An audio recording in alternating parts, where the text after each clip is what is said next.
2/3 भाग 15 की स्पीड से, 1/5 भाग 25 की स्पीड से और बाकी 50 की स्पीड से तय किया गया। पूरी यात्रा के लिए एवरेज स्पीड बताओ। देखो पहले आप देखो स्पीड, आप कुछ डिस्टेंस गए हो 15 की स्पीड से, कुछ 25 की स्पीड से और कुछ 50 की स्पीड से, तो स्पीड है 15, 25, 50। स्पीड कितनी है? 15, 25 और 50, ये स्पीड होगी मेरे दोस्तों। आप बोलोगे हाँ जी सर ये स्पीड होगी। अब बात करते हैं डिस्टेंस। डिस्टेंस क्या है, जवाब दो। एक आदमी एक निश्चित दूरी का 2/3, 2/3 डिस्टेंस गया है 15 की स्पीड से, और 1/5 डिस्टेंस गया, 1/5 भाग 1/5 डिस्टेंस गया 25 की स्पीड से, और रिमेनिंग डिस्टेंस गया है 50 की स्पीड से। पूरी यात्रा के दौरान एवरेज स्पीड क्या होगी? देखो बच्चों, यहाँ बटे 3 भी करना है, बटे 5 भी करना है। तो 3 और 5 का एलसीएम हमने क्या दिखाया, मुझे निकालना है डिस्टेंस का रेशियो। 3 और 5 का एलसीएम होता है 15, तो मैंने टोटल डिस्टेंस को बच्चों 15 मान लिया। 15 तो 15 का 2/3 कितना होता है बच्चों? 15 का 2/3 होता है 10 रेशियो बच्चों। फिर 15 का 1/5 कितना होता है? 15 का 1/5 होता है 3।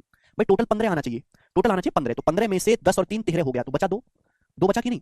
भाई टोटल डिस्टेंस को मैंने यहाँ पे 2/3 डिस्टेंस करना है, यहाँ 1/5 डिस्टेंस करना है, तो मैंने कैलकुलेशन को कम करने के लिए टोटल को मान लिया 3 और 5 का एलसीएम 15। तो 15 का 2/3 10 हो गया, 15 का 1/5 3 हो गया, 10 और 3 13, बचा 2 13 2 15। ये डिस्टेंस का रेशियो आ गया। ये इतनी इतनी डिस्टेंस क्या है इस स्पीड से।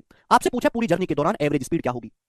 तो एक ऐसा नंबर जो 15 से भी कटता हो बेटा, 25 से भी और 50 से भी, तो आप कहोगे सर ऐसा नंबर है 150। कैसे पता लगाया? 25 और 50 से तो 50, 25 50 से कटेंगे, 15 में आता है 3, 5 तो आ गया, 50 में 3 की कमी रहेगी, 3 से गुणा और कर दो, 150।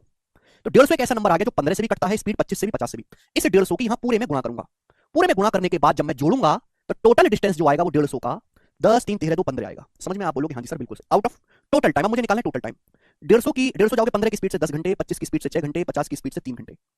टाइम कितना लगेगा बच्चों? 10 2 100, 6 तिया 18, 118 प्लस 3 दूनी 6, 118 और 6 124, 124। आप बोलोगे हाँ जी सर बिल्कुल सही बात समझ में आ गई है। ठीक है बच्चे, टोटल टाइम निकालना है 10 गुना 10, 6 गुना 3, 3 दूनी 6, ऐड कर लेंगे, आ गया। ठीक है भाई, ऐसा हम क्यों कर रहे हैं वो मैंने आपको पहले समझा दिया कि ऐसा क्यों करते हैं। इसलिए करते हैं लिखना ना पड़े, और लिखना ना पड़े इसलिए हम जो है शॉर्ट में कर रहे हैं, और आपको ज्यादा प्रैक्टिस करना पड़ेगा जिससे कि एग्जाम में ध्यान रहे। ठीक है भाई, 2 से कट जाएगा 75 बार और 2 से कट जाएगा यहाँ पे 62 बार। देखिए आंसर काफी ज्यादा दूर दूर है, तो मैं अप्रोक्स कर सकता हूं, अप्रोक्स। अब 15 से अगर मैं 62 को काटूंगा लगभग 4 बार जाएगा, और 75 को 4 से भाग दूंगा 19, 19 चौक 76। देखिए अप्रोक्स 19 के नजदीक आएगा, तो आंसर ये नहीं है, ये वाला होगा आंसर। ये 19 से छोटा ही आएगा, 19 से छोटा ही आएगा, क्योंकि 15 को जब मैं 62 से भाग दूंगा ना तो 4 पॉइंट आएगा।